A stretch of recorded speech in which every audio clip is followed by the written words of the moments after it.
Hey, everybody. Welcome back to another episode of Flex and Fiber. So, just to introduce myself, I am Carmelle Jean-Francois. I am Coach Carmelle.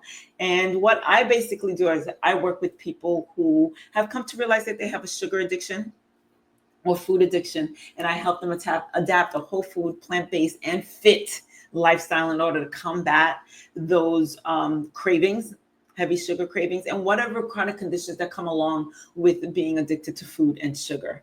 And I think that's it for now. I'm going to pass it over to you, Coach Leslie. Go ahead. All right. Thanks for tuning in.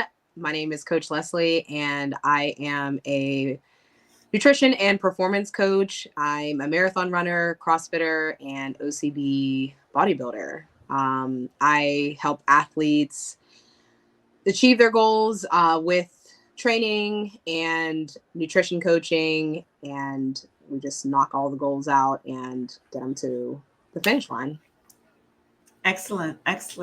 Well, everybody, like we said, welcome. Thank you for supporting us. If you have not already, go ahead and hit that subscribe button and share this out to anybody that you feel that might be interested in what Coach Leslie and I have to talk about. Because what we talk about here is we talk about competition, we talk about being plant-based, we talk about being plant-based athletes, and everything in between. So go ahead and hit that subscribe button and share this out to anybody that you feel might be interested in what we're talking about. And today, what are we talking about, Coach Leslie? We're talking about the spirit of competition. Yes. But before we talk about that, we're going to go into our myth buster. So every time we speak, we're going to go into a myth about competition, myth about exercise, fitness, nutrition, all of the things, even hair. I just said that randomly. We're just gonna. You never know. You never know. We're gonna be busting some myths. So, with that said, our MythBuster today is you can only focus on one sport at a time. Leslie, I'm gonna let you tackle this because you, my dear, are into everything, which I think is super commendable. But let me know a little bit about what it's like to be training simultaneously for different type of sports, and is that really a myth? Can you only really focus on one sport at a time, or can you focus on many, and how do you do that? Yeah, so I typically am training for multiple sports. I'm almost always cross training in some way, shape, or form. Right now, I am training for a marathon, and I'm also training for another CrossFit competition in October. Actually, they're both in October. So I always say that like CrossFit helps everything else, but everything else doesn't always help CrossFit. But in this case, it kind of does. So training for the marathon, I am getting a lot of miles in. I'm also strength training 3-4 times a week. I find that when I'm running and getting into the long distances or the dark days of marathon training, lifting heavier actually has been more beneficial for me, and staying consistent with my strength training has really helped. I just had a CrossFit competition this past weekend, and I've been running a lot, and honestly, it really helped with my endurance. So I always also say that people don't get into CrossFit because they want to run, and my running really helps CrossFit because there's a lot of endurance. So with CrossFit, if you're not familiar, there's typically like two types of athletes. So there's the endurance athlete that is better at like the body weight stuff and like just moving, has a great engine. And then there's the strength athlete. That's the athlete that's typically a little bit bigger or taller, and they are just super strong, and they like can bust out any type of calories on the cardio machines, and they can lift very heavy. So basically you're more of the endurance Yeah, for athlete. sure. Okay. Yeah. But I feel as though I'm pretty strong for my size, but definitely more of the endurance athlete. And then depending on the competition, it can go in your favor, it can go in the other way, because the weekend events that I just did, they were, I would say, more towards the endurance athlete. There was a lot of gymnastics, which is just like body weight movements for CrossFit, and then like a lot of bar work. So pull-ups, toes to bar, things like on the actual pull-up rig. Okay. So yeah, sorry about that. So you did mention earlier that CrossFit is good for other competitions or good for other types of exercises or sports rather, but other types of sports is not necessarily good for CrossFit. Yeah, I mean, I guess it can be kind of interchangeable though at the same time. So I'm confusing everybody. But the two right now, oh whoa, sorry, my dog is acting up. He's moving things. Okay. But the two kind of like are working hand in hand right now. So it's working for me. So my running has really helped with my CrossFit, and that's kind of where we're at. So as far as focusing on has anybody ever told you actually that you can't, I have two stories where somebody told me you can't do both at the same time. So has anybody ever, so what was absolutely. That? Mainly with my marathon training. So people are like, you can't train too heavy like while you're training for a marathon. Like it's just, you can't do that. And I'm like, I literally do it every marathon. So yeah, I have done it many times and I still continue to do it. Do you think if you kind of let go of CrossFit for the season, I'm not cursing at you, I promise, because I know you love that sport, and you just focus on the marathon, you would have a better marathon? I don't think so. I really don't. No. Because of the way that they serve each other. Yeah. And they actually really help you. They actually help you in both aspects. Like you're building stronger legs, you're running stronger, you have more endurance and strength to push off the ground as you're running your marathon. I found that the first time I trained for my bikini competition, I not only had I lost all kinds of weight because I was still running and I was still training. I was running half marathons like almost every weekend. And I felt like I lost weight while I was also doing the bikini. And I know that, it sounds crazy because the bikini does take a lot. However, I felt like by the time my bikini season was over and I was now really thrusted into the running, I was in such good physical shape, endurance-wise, strength-wise, and I had my best runs during that season. Meanwhile, my running coach was like, Carmelle, you got to pick one. You can't do both, right? And I don't think he was talking even in regard to strength in either sport. I really think he just wanted me to focus on my running. He didn't want my focus to be split, because if I'm running and I'm thinking about my bodybuilding, it might take away from my run. But I actually enjoyed doing the both of them together. And then when I was doing my bikini competition, at some point, I was losing too much weight in my most recent competition. So my coach was like, Carmelle, could you just not run so much? And in that regard, I can see how one would be a detriment to the other. But let's just go ahead and bust this myth if it is to be busted. We just spoke about CrossFit, we spoke about competition, and we spoke about running marathons. But do you think the overall picture, generalizing, that you have to only focus on one sport? No. Yeah, I think so too. Yeah, I think so too.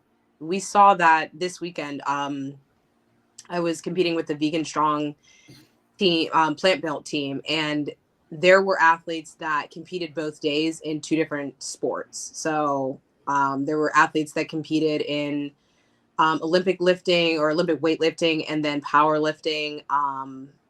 Truly, I probably could have gotten in the powerlifting as well on Saturday and then still competed in the CrossFit on Sunday. So yeah, it's definitely doable.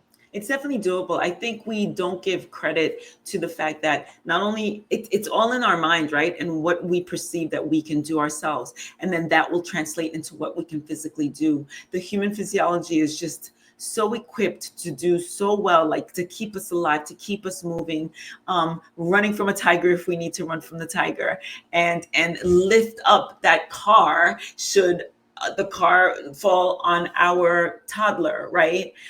So we are just an amazing machine. And I feel like if we put our minds to it and focus our attention to it, then we really can train for 2, 3, maybe 4 sports all at the same time. Yeah. And I'm not going to take away from the athlete who just loves to do all those types of sports. But I bet that there's room for focusing on one sport and actually really excelling in that sport. But I feel like if anybody's got it in them, they love more than one sport and they want to do it at the same time, I feel like it definitely is something that can be done. Yeah, agreed. All right, so let's move into our topic. With that said, let's talk about the spirit of competition. Now, you started to say that you were in this competition all weekend. So these CrossFit, you're around your team. You know how your team moves, you know how they motivate you. And now you have these contenders as well, the opposite teams, people that you are running against, like you want to score and place against them. What does competition do to your spirit? Well, anybody who knows me pretty well knows that I love competition. I love competing. I love competing with the best. And the Tampa Bay games, the competition I just did, it is a really big competition. And there's a lot of girls, a lot of athletes just in general. And I love that because I love to compete. I would much rather get, whatever place in a competition that is huge than to just get like a freebie, medal or a freebie prize because there wasn't anybody in the competition. Like I want to compete against the best, and whatever place I get, I at least want to feel as though I had a shot against the best athletes that I could. So competition is very important to me.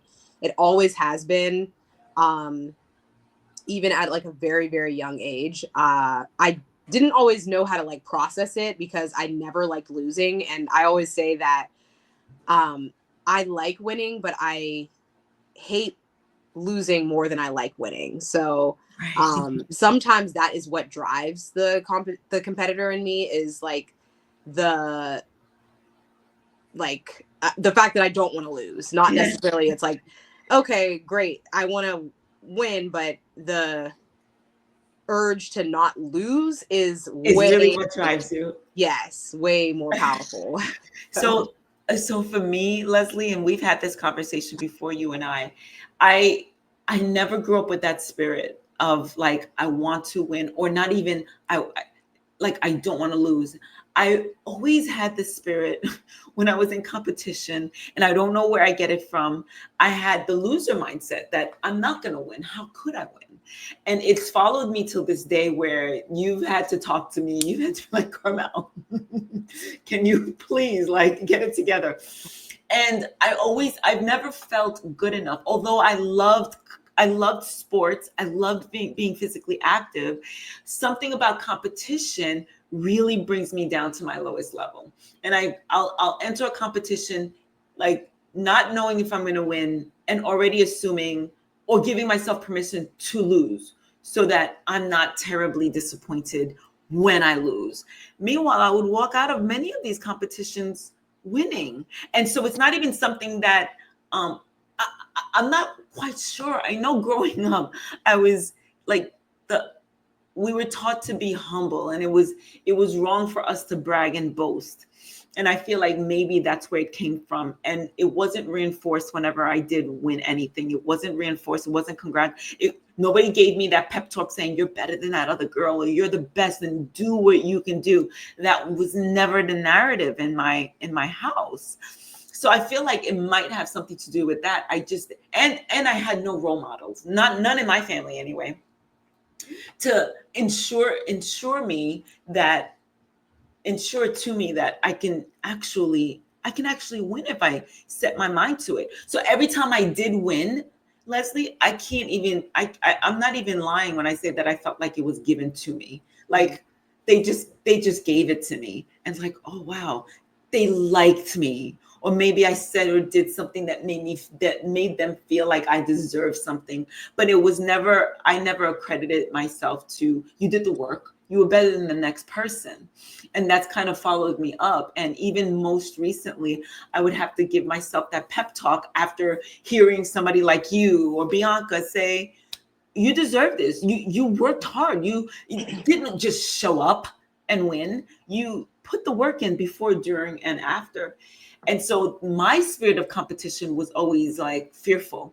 I did martial arts for a long time. We went and we did those what do they call those kind of competitions? Oh my God. I can't remember. The name escapes me. Oh, tournaments. Okay. Whew. We would do our karate and martial arts tournaments. And I would go in there rah with the team, but never thinking that I was going to walk away with a trophy. And then I would walk away with a huge trophy because I beat the next person. And it's still in my mind, like, how did I do that? And even with all of that, it just kind of like it wasn't enough to reinforce in myself that you like to exercise, you like sports, and you deserve this because you put in the work. You show up for class, you show up for trainings, mindset is there. And so it's really, really interesting when I hear you talk about, I want to win against the best person there. And I'm like, I'll take the mediocre person, walk away with my medal and my trophy, and I'll be fine. Yeah, I don't know. It's weird because like there's something about like going up against somebody that you are like the David and Goliath, but like you're David, and competing against them. I don't know what it is, and I don't know why I have that like I want to just compete against that person mentality, but there's something about competing against them and winning that is like a high. And I guess I experienced that at a young age. I'm not really sure, but I feel like that high of like just that in the moment competition is like so incredible to me. Like again, the win is great too. Like the win is great, but the win is like one of those things where it's like you're anticipating like a vacation or like a trip and you're like, it's so fun. And then like you get on the trip and you're like living it and it's like, it's great. But like for some reason, the anticipation is better usually.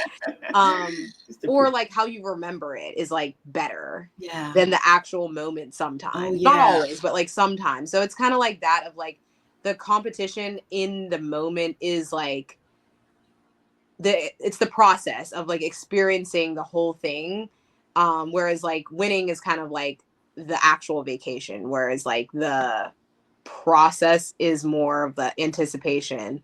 So it's just a almost like a runner's high that you get whenever you're just competing against somebody that is like opposed or supposedly better than you, or is the person that's supposed to win. And it makes you better. It literally, like I always, I coach youth athletes and I always tell them it's great to play on your high school team or your middle school team or like your school team, but playing on these travel leagues and playing against people that are better than you are going to make you better. And it's going to make you, sometimes they will whoop your butt all summer. And, but by the end of that summer, you're way better. And it's like, if you would have played against the mediocre teams or teammates, you would have never gotten to this point. And like that, sometimes the beatings day in and day out, or competing against people day in, day out that are pushing you, there's nothing like it. Yeah. And you're right, because then you feel like you've earned it. Yeah. You've earned it. And even the loss, you feel like you've earned that loss. Like, oh my God, I brought out my best. Yeah. And so did she. She won it. It makes me want it more, but I did my absolute best. And she brought that out in me, or that Yeah. person brought that out in me. And I've experienced that as well. I've Yeah. experienced the me like, oh, she was just better than me. And like, I just kind of gave up. And that doesn't feel good. So I understand what you mean. And it's so interesting because there's so many other factors to just showing up and being who you are when it comes to competition. It's the role that your teammates have played in the whole process. It's the role that whoever trained you, coach, whoever the captain is, or whatever politics might be going on behind the scenes, right? And a lot of it have a lot to do with the spirit, with your spirit, and how you show up on the day of whatever type of competition. Yeah. And then there's other factors. I woke up on the wrong side of the bed. I ate the wrong things last night. I didn't get enough sleep. It's raining and I'm not prepared for this. My feet are wet. There's so many factors to the day of competition. So an athlete usually has to contend with more than just whoever their competitor is. Yeah. You have to deal with their mindset, what's in their heart, what's going on with the team, what's going on back at home. Mm-hmm. And all of those things have to be taken into consideration on an individual level, because whoever is the judges they don't care. The judges see what they see and rate accordingly. So, but competition is definitely something that makes us stronger. It grows us. It's something that it's there's nothing like it. It's an individual experience. I can live vicariously through you, but I'll never know what you're going through. Even if I do the same competition, like we'll both have completely different experiences. It's like, I was going through this. I'm like, oh my God, you look completely normal. It's like, nope, I was having a breakdown. I'm like, but you look fantastic. Yeah. So things of that nature, but there's nothing like the spirit of competition. Yeah, no, I agree. And you said something about like there's different aspects of it. And just one quick last thing is you mentioned mindset. And I think that is a huge part of it, truly, because there's always different scenarios in competition where there's that high stakes moment of like, you can either, like, your mindset can go either way as far as like how you finish and how you compete, because there's a lot of times where, again, you're David in this, like, playing this Goliath team or against these women that you feel look so much better than you, and you can either just like bring that energy to the stage, to the field, to the court, whatever, or you can like embody the confidence that that person that you're trying to be has. And that shows up. And even just like your self-talk, like I talk to myself all the time and bodybuilding, whenever I'm competing, like I always think, I don't care anymore because like it just is what it is, but I'm always like, if people like zoomed in on my face like during competition, they'd probably be like, what is she saying? Because I'm always coaching myself through these difficult moments of like, okay, you got this, and like not anything negative. And even with running, like you know how it is, the last couple of miles in a marathon or a half marathon, or even a 5K is tough. So your mindset can either get you across the finish line or stop you. Yeah. Oh, 100%. 100%. The last race I did was a 5K, and I ran it injured, and I ran it after being injured for like the entire season and not having given my all in training. And then I remember looking at myself in the mirror after you gave me a pep talk, and I said, you know what, I am going to win. And a part of me was just like, Carmelle, you haven't really been training. But I was just kind of like, yeah, but I have it in me. I have it in me. And the day of that race, I remember exuding with spirit for my contenders, everybody that was running. I'm like, let's go. We got this. We got this. We got this. And it was a beautiful day. It wasn't too hot. It wasn't too cold. So there was nothing that I had to say, I know it's hard, but you got it. It was nothing like that. It was just like, let's go get it. And let's go get it together. Let's go get it together. And I remember, just like you said, those last few seconds as I'm approaching the finish line, it's either one of two mentalities. It's, I did my best. Let me just slide through the finish, or I did my best, but I have a little bit left in me. And that might be that split second that you needed to slide into first place as opposed to third, or as opposed to second. Yeah. And it's that really that spirit that you have as you approach the finish, as you approach the end, as you're looking at your contenders, as you're kind of thinking, do I have what it takes? That's what I know I remember. Once it's all said and done, whether I've placed or not, I'm like, I gave a last bit that I didn't even think that I had. Yeah. And that changes the whole perspective of the whole competition, no matter how well or how poorly we think we may have done. Yeah. And that changes everything. And then we take that with us into training for next season, or the next competition, or the next set of games. And it all becomes a part of the experience. So yeah. I love it. Good. So good.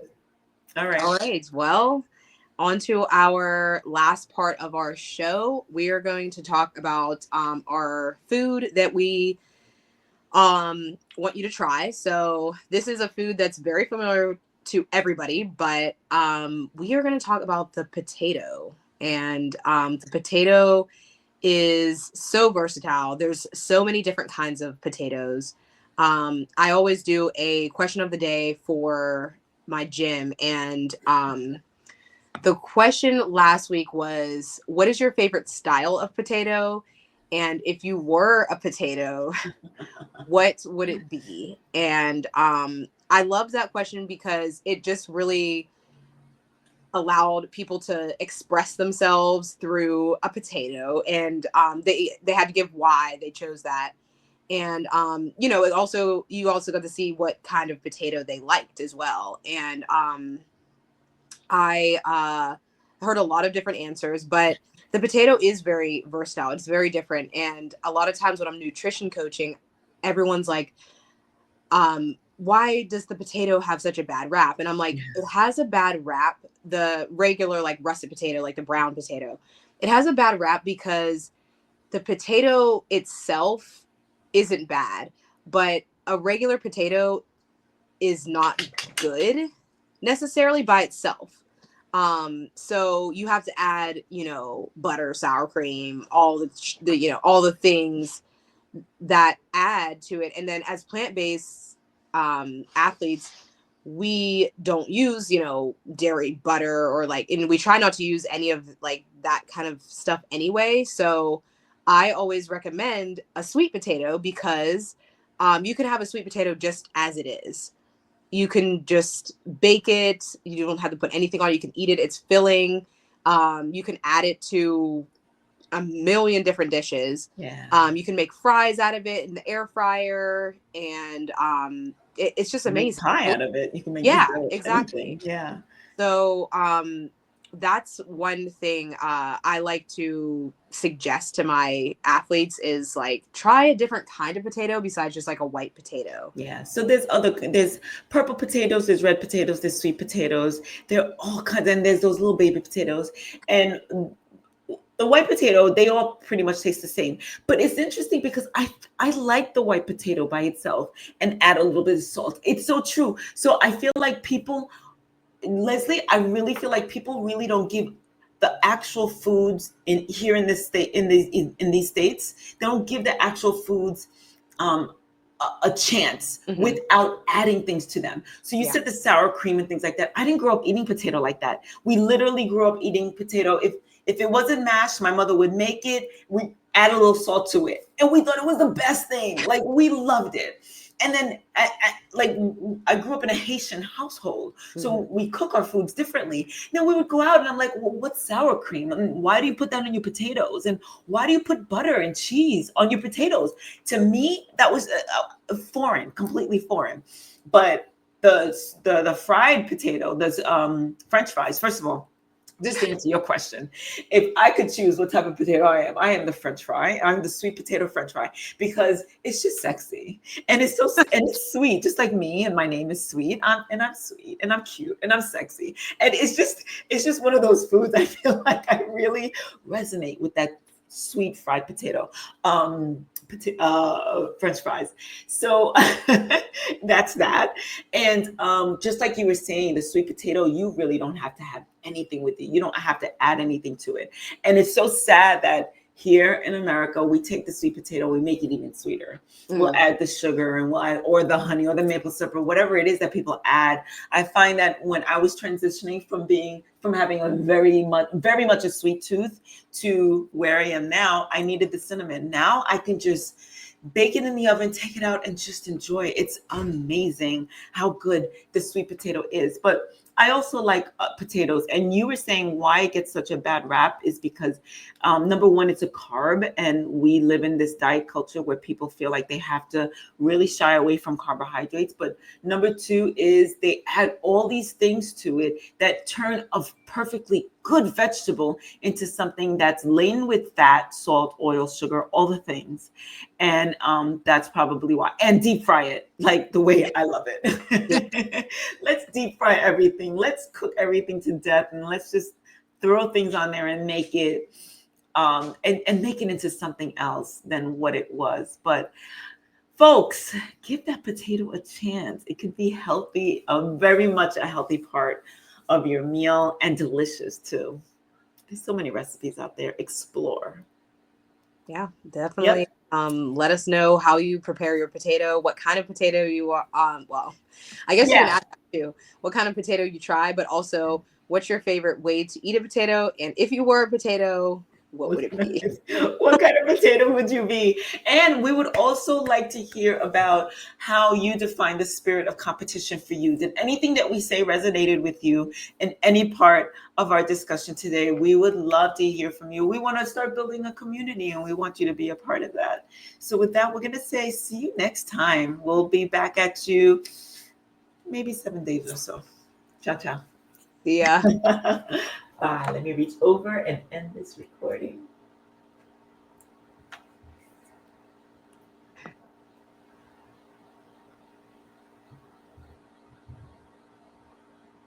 And record.